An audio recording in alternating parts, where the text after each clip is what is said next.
संग्राम सुरू आहे।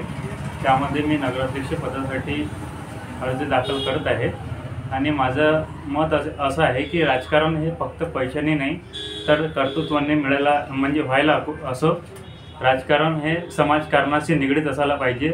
आजचे जे राजकारण झालेलं आहे ते फक्त पैशाचे राजकारण आणि फक्त राजकारण म्हणजे राजकारण एवढं पुरतं मर्यादित आहे।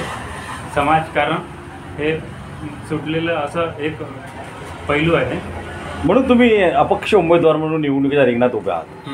काय या निवडणुकीत तुमचे मुद्दे राहतील? आमच्या निवडणुकीमध्ये आमचे असे मुद्दे आहे की गावाकरता आम्ही काहीतरी नवीन अशा पद्धतीने करू शकलो पाहिजे की आम्ही सतत काही वर्षापासून 7 वर्षापासून आम्ही नेहमी काही ना काही उपक्रम शिक्षकांसाठी, विद्यार्थ्यांसाठी, शेतकऱ्यांसाठी आम्ही असे मुद्दे मांडलेले आहे आणि आमचे पूर्णसुद्धा झालेले आहे। विकसित खापाच्या दृष्टिकोनातून तुमच्या मनामध्ये कुठली ब्लूप्रिंट आहे का? आमच्या मते आम्हाला जर निवडून दिलं, आमच्यावर जर जनतेने विश्वास करून आम्हाला जर निवडून दिलं तर आम्ही योग्य असं निर्णय घेऊन आम्ही गावामध्ये पर्यटनाचं काहीतरी नवीन म्हणजे विकासाच्या दृष्टिकोनातून तुम्ही विविध उपाययोजना करणार।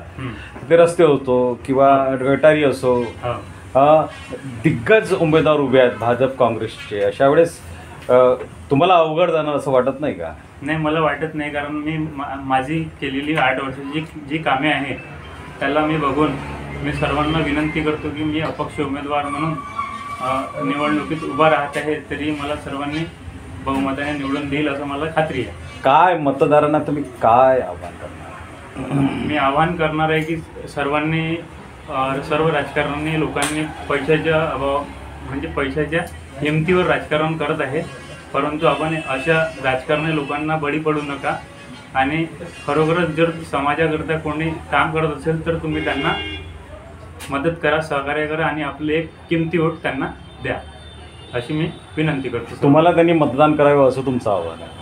मला नाही, त्यांच्या नजरेमध्ये जर माझ्यापेक्षा चांगला अगर सामाजिक कार्यकर्ता जर असेल तर त्यांना पण सुद्धा द्यावं असं माझी विनंती आहे। म्हणजे त्यांचे मनोबल वाढून राहील आणि खरोखरच मला असं वाटते भविष्यामध्ये राजकारण नाही तर समाजकारणाकडे सगळ्यांचं लक्ष राहील। म्हणजे समाजकारण केलं तर राजकारणामध्ये आपल्याला सक्रिय आहे असं वाटेल।